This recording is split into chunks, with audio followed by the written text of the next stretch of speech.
This video shows how to install Yanhua MQB77 lock fastening interface board. 1. Push the lock fastening of the interface board to the unlock position. Find the interface board installation area on the instrument according to the visual positioning mark on the interface board.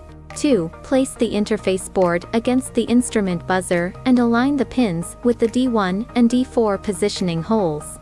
3. Check that the D1 and D4 positioning pins are completely aligned with the D1 and D4 positioning holes of the instrument, and ensure that the PCB lock buckle is completely aligned.